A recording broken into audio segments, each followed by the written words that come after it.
Chapitre 10. Les houillères sous-marines. Le lendemain, 20 février, je me réveillai fort tard. Les fatigues de la nuit avaient prolongé mon sommeil jusqu'à 11 heures. Je m'habillai promptement, j'avais hâte de connaître la direction du Nautilus.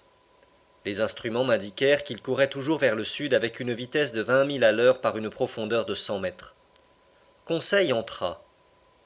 Je lui racontai notre excursion nocturne, et les panneaux étant ouverts, il put encore entrevoir une partie de ce continent submergé.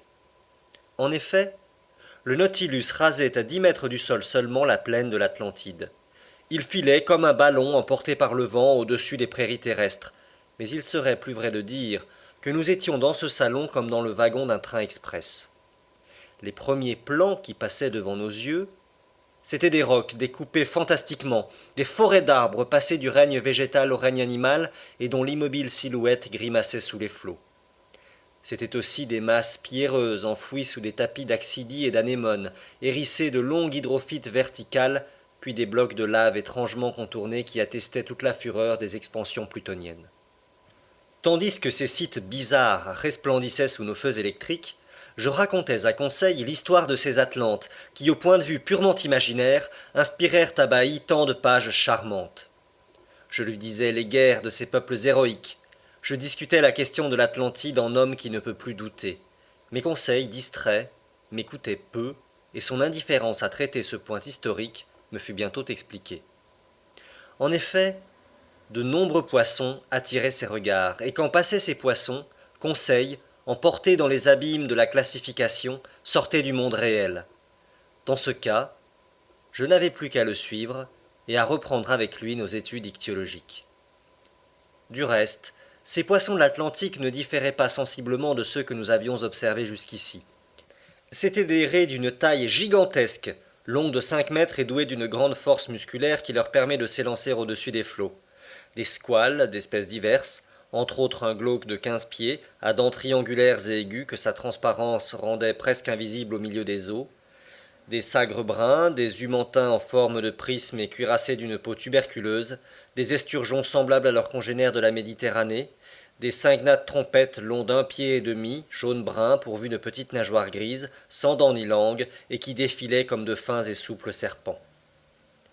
Parmi les poissons osseux, Conseil nota des macaïras noirâtres, longs de 3 mètres et armés à leur mâchoire supérieure d'une épée perçante, des vives, aux couleurs animées, connus du temps d'Aristote sous le nom de dragons marins et que les aiguillons de leur dorsale rendent très dangereuses à saisir, puis des coryphèmes, au dos brun rayé de petits traits bleus et encadrés dans une bordure d'or, de belles dorades, des chrysostones lunes, sortes de disques à reflets d'azur qui, éclairés en dessous par les rayons solaires, formaient comme des taches d'argent, enfin des xiphias espadons, longs de 8 mètres, marchant par troupes, portant des nageoires jaunâtres taillées en faux et de longues lèvres de 6 pieds, intrépides animaux, plutôt herbivores que piscivores, qui obéissaient au moindre signe de leurs femelles comme des maris bien stylés.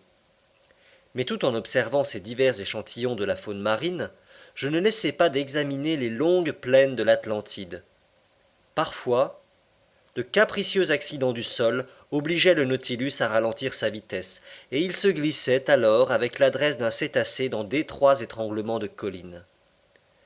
Si ce labyrinthe devenait inextricable, l'appareil s'élevait alors comme un aérostat, et l'obstacle franchi, il reprenait sa course rapide à quelques mètres au-dessus du fond. Admirable et charmante navigation, qui rappelait les manœuvres d'une promenade aérostatique, avec cette différence que le Nautilus obéissait passivement à la main de son timonier. Vers 4 heures du soir, le terrain, généralement composé d'une vase épaisse et entremêlé de branches minéralisées, se modifia peu à peu. Il devint plus rocailleux et parut semé de conglomérats, de tufs basaltiques, avec quelques semis de lave et d'obsidiennes sulfureuses. Je pensais que la région des montagnes allait bientôt succéder aux longues plaines, et en effet, dans certaines évolutions du Nautilus, j'aperçus l'horizon méridional barré par une haute muraille qui semblait fermer toute issue. Son sommet dépassait évidemment le niveau de l'océan. Ce devait être un continent, ou tout au moins une île, soit une des Canaries, soit une des îles du Cap-Vert. Le point n'ayant pas été fait, à dessein peut-être, j'ignorais notre position. En tout cas, une telle muraille me parut marquer la fin de cette Atlantide dont nous n'avions parcouru, en somme, qu'une minime portion. La nuit n'interrompit pas mes observations. J'étais resté seul. Conseil avait regagné sa cabine.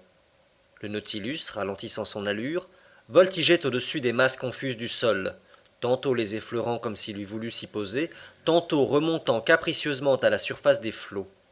J'entrevoyais alors quelques vives constellations à travers le cristal des eaux, et précisément 5 ou 6 de ces étoiles zodiacales qui traînent à la queue d'Orion. Longtemps encore je serais resté à ma vitre, admirant les beautés de la mer et du ciel, quand les panneaux se refermèrent. À ce moment, le Nautilus était arrivé à l'aplomb de la haute muraille. Comment manœuvrerait-il? Je ne pouvais le deviner. Je regagnai ma chambre. Le Nautilus ne bougeait plus. Je m'endormis avec la ferme intention de me réveiller après quelques heures de sommeil. Mais le lendemain, il était 8 heures lorsque je revins au salon. Je regardai le manomètre. Il m'apprit que le Nautilus flottait à la surface de l'océan. J'entendais d'ailleurs un bruit de pas sur la plateforme. Cependant aucun roulis ne trahissait l'ondulation des lames supérieures. Je montai jusqu'au panneau, il était ouvert. Mais, au lieu du grand jour que j'attendais, je me vis environné d'une obscurité profonde. Où étions-nous? M'étais-je trompé? Faisait-il encore nuit? Non, pas une étoile ne brillait. Et la nuit n'a pas de ces ténèbres absolues. Je ne savais que penser. Quand une voix me dit « C'est vous, monsieur le professeur. »« Ah, capitaine Nemo, répondis-je. Où sommes-nous? »« Sous terre, monsieur le professeur. »« Sous terre, m'écriai-je. Et le Nautilus flotte encore? »« Il flotte, toujours. Mais je ne comprends pas. »« Attendez quelques instants, notre fanal va s'allumer, et si vous aimez les situations claires, vous serez satisfait. » Je mis le pied sur la plateforme et j'attendis. L'obscurité était si complète que je n'apercevais même pas le capitaine Nemo. Cependant, en regardant au zénith, exactement au-dessus de ma tête, je crus saisir une lueur indécise, une sorte de demi-jour qui emplissait un trou circulaire. En ce moment, le fanal s'alluma soudain, et son vif éclat fit évanouir cette vague lumière. Je regardais, après avoir un instant fermé mes yeux éblouis par le jet électrique. Le Nautilus était stationnaire. Il flottait auprès d'une berge disposée comme un quai. Cette mer qui le supportait en ce moment, c'était un lac, emprisonné dans un cirque de murailles qui mesurait 2000 de diamètre, soit 6000 de tour. Son niveau, le manomètre l'indiquait, ne pouvait être que le niveau extérieur, car une communication existait nécessairement entre ce lac et la mer. Les hautes parois, inclinées sur leur base, s'arrondissaient en voûte et figuraient un immense entonnoir retourné dont la hauteur comptait 5 ou 600 mètres. Au sommet s'ouvrait un orifice circulaire par lequel j'avais surpris cette légère clarté, évidemment due aux rayons diurnes. Avant d'examiner plus attentivement les dispositions intérieures de cette énorme caverne, avant de me demander si c'était là l'ouvrage de la nature ou de l'homme, j'allai vers le capitaine Nemo. « Où sommes-nous? Dis-je. »« Au centre même d'un volcan éteint, » me répondit le capitaine. « Un volcan dont la mer a envahi l'intérieur à la suite de quelques convulsions du sol. Pendant que vous dormiez, monsieur le professeur, le Nautilus a pénétré dans ce lagon par un canal naturel ouvert à 10 mètres au-dessous de la surface de l'océan. C'est ici son port d'attache. Un port sûr, commode, mystérieux, abrité de tous les rhumes du vent. Trouvez-moi sur les côtes de vos continents ou de vos îles une rade qui vaille ce refuge assuré contre la fureur des ouragans. » En effet, répondis-je, ici vous êtes en sûreté, capitaine. Qui pourrait vous atteindre au centre d'un volcan? Mais à son sommet, n'ai-je pas aperçu une ouverture? Oui. Son cratère. Un cratère empli jadis de lave, de vapeur et de flammes, et qui maintenant donne passage à cet air vivifiant que nous respirons. Mais quelle est donc cette montagne volcanique? Demandai-je. Elle appartient à un des nombreux îlots dont cette mer est semée. Simple écueil pour les navires, pour nous caverne immense. Le hasard me l'a fait découvrir, et en cela le hasard m'a bien servi. Mais ne pourrait-on descendre par cet orifice qui forme le cratère du volcan? Pas plus que je ne saurais y monter. Jusqu'à une centaine de pieds, la base intérieure de cette montagne est praticable, mais au-dessus, les parois surplombent et leur rampe ne pourrait être franchie. Je vois, capitaine, que la nature vous sert partout et toujours. Vous êtes en sûreté sur ce lac, et nul que vous n'en peut visiter les eaux. Mais à quoi bon ce refuge? Le Nautilus n'a pas besoin de port? Non, monsieur le professeur, mais il a besoin d'électricité pour se mouvoir, d'éléments pour produire son électricité, de sodium pour alimenter ses éléments, de charbon pour faire son sodium, et de houillère pour extraire son charbon. Or, précisément ici, la mer recouvre des forêts entières qui furent enlisées dans les temps géologiques. Minéralisées maintenant et transformées en houille, elles sont pour moi une mine inépuisable.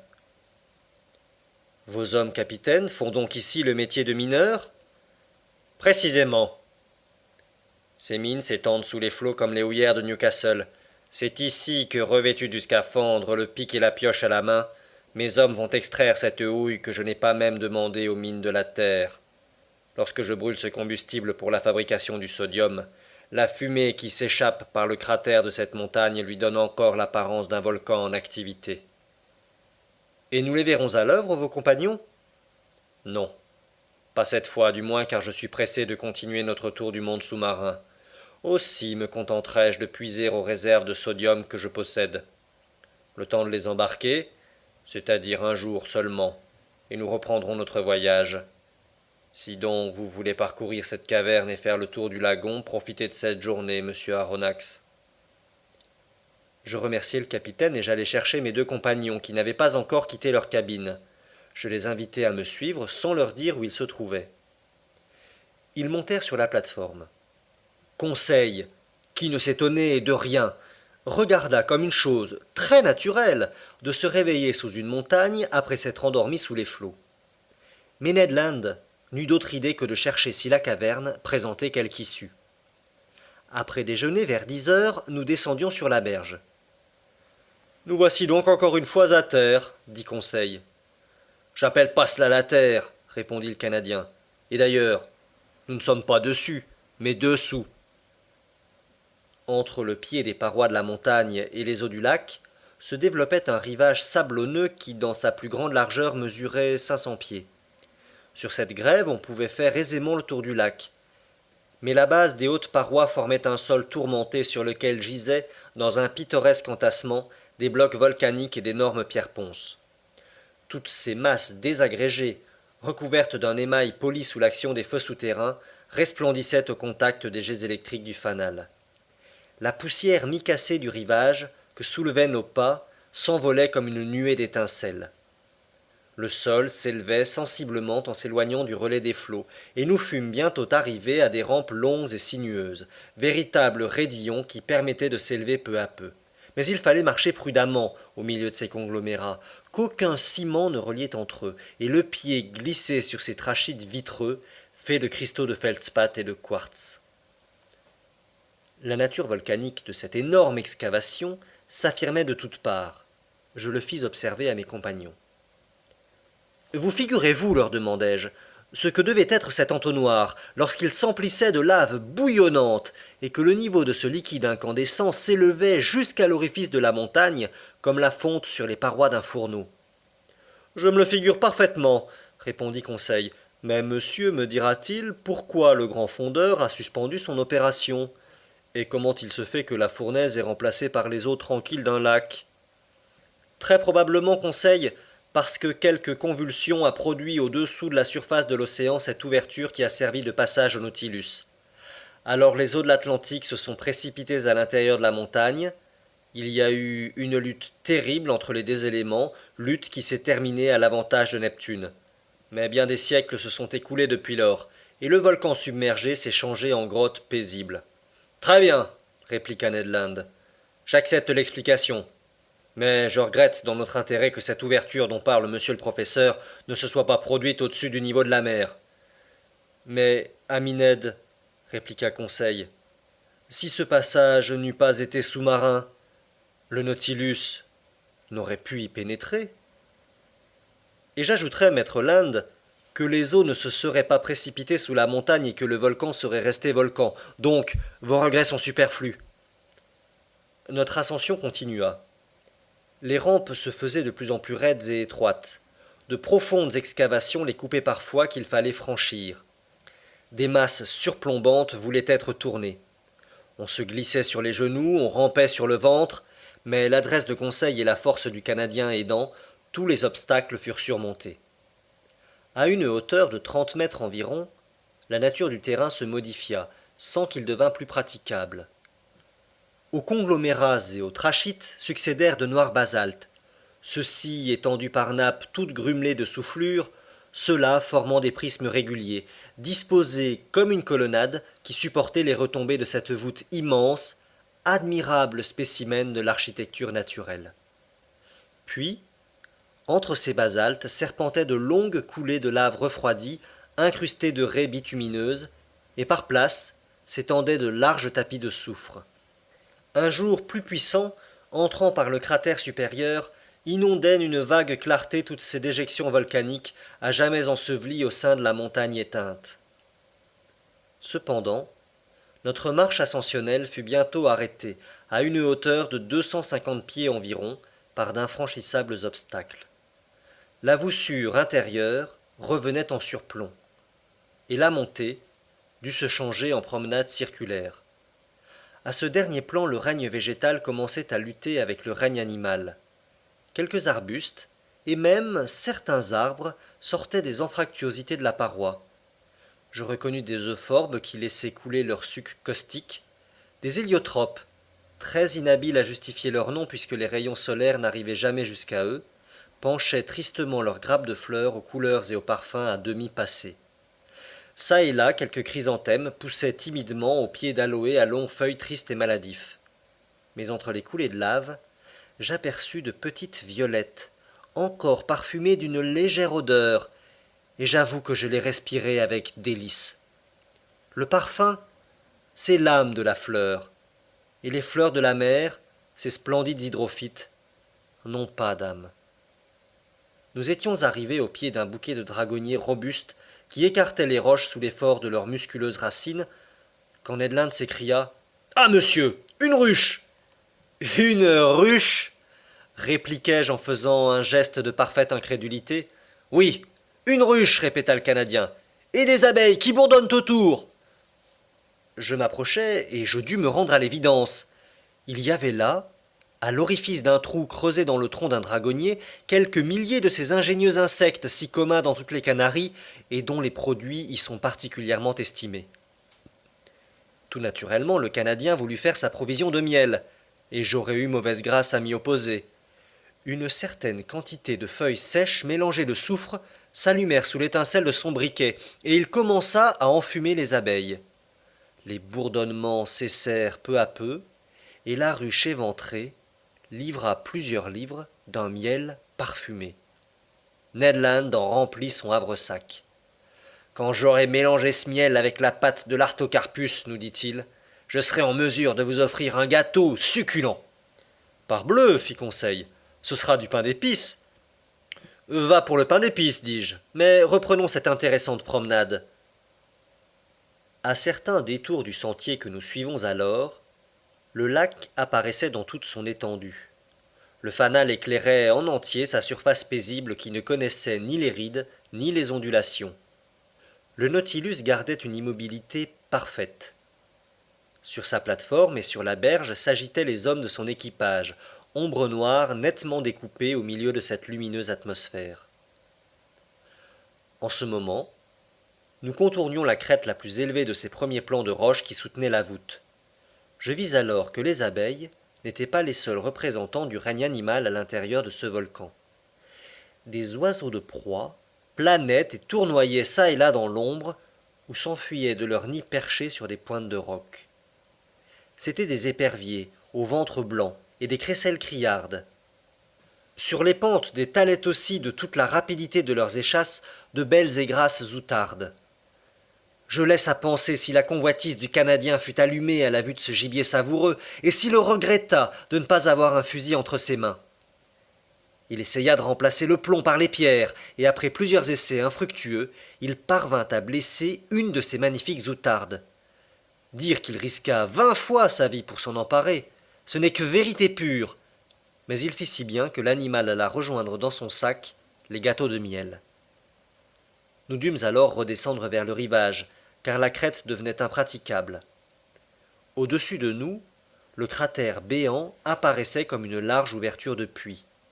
De cette place, le ciel se laissait distinguer assez nettement, et je voyais courir des nuages échevelés par le vent d'ouest qui laissaient traîner jusqu'au sommet de la montagne leurs brumeux haillons. Preuve certaine que ces nuages se tenaient à une hauteur médiocre, car le volcan ne s'élevait pas à plus de 800 pieds au-dessus du niveau de l'océan. Une demi-heure après le dernier exploit du Canadien, nous avions regagné le rivage inférieur. Ici, la flore était représentée par de larges tapis de cette criste marine, petite plante ombellifère très bonne à confire, qui porte aussi les noms de perce-pierre, de passe-pierre et de fenouil marin. Conseil en récolta quelques bottes. Quant à la faune, elle comptait par milliers des crustacés de toutes sortes, des homards, des crabes tourteaux, des palémons, des mysis, des faucheurs, des galatées, et un nombre prodigieux de coquillages, porcelaines, rochers et patelles. En cet endroit s'ouvrait une magnifique grotte. Mes compagnons et moi nous prîmes plaisir à nous étendre sur son sable fin. Le feu avait poli ses parois émaillées et étincelantes, toutes saupoudrées de la poussière du mica. Ned Land en tâtait les murailles et cherchait à sonder leur épaisseur. Je ne pus m'empêcher de sourire. La conversation se mit alors sur ses éternels projets d'évasion, et je crus pouvoir, sans trop m'avancer, lui donner cette espérance. C'est que le capitaine Nemo n'était descendu au sud que pour renouveler sa provision de sodium. J'espérais donc que maintenant il rallierait les côtes de l'Europe et de l'Atlantique, ce qui permettrait aux Canadiens de reprendre avec plus de succès sa tentative avortée. Nous étions étendus depuis 1 heure dans cette grotte charmante. La conversation, animée au début, languissait alors. Une certaine somnolence s'emparait de nous. Comme je ne voyais aucune raison de résister au sommeil, je me laissai aller à un assoupissement profond. Je rêvais, on ne choisit pas ses rêves, je rêvais que mon existence se réduisait à la vie végétative d'un simple mollusque. Il me semblait que cette grotte formait la double valve de ma coquille. Tout d'un coup je fus réveillé par la voix de Conseil. « Alerte! Alerte !» criait ce digne garçon. « Qu'y a-t-il » demandai-je, me soulevant à demi. « L'eau nous gagne !» Je me redressai. La mer se précipitait comme un torrent dans notre retraite, et décidément, puisque nous n'étions pas des mollusques, il fallait se sauver. En quelques instants, nous fûmes en sûreté sur les sommets de la grotte même. « Que se passe-t-il donc » demanda Conseil. « Quelque nouveau phénomène ?»« Eh non, mes amis, répondis-je. C'est la marée. Ce n'est que la marée qui a failli nous surprendre comme le héros de Walter Scott. L'océan se gonfle au dehors, et par une loi toute naturelle d'équilibre, le niveau du lac monte également. Nous en sommes quittes pour un demi-bain. Allons nous changer au Nautilus. » 3/4 d'heure plus tard, nous avions achevé notre promenade circulaire et nous rentrions à bord. Les hommes de l'équipage achevaient en ce moment d'embarquer les provisions de sodium, et le Nautilus aurait pu partir à l'instant. Cependant, le capitaine Nemo ne donna aucun ordre. Voulait-il attendre la nuit et sortir secrètement par son passage sous-marin ? Peut-être. Quoi qu'il en soit, le lendemain, le Nautilus ayant quitté son port d'attache, naviguait au large de toute terre et à quelques mètres au-dessous des flots de l'Atlantique.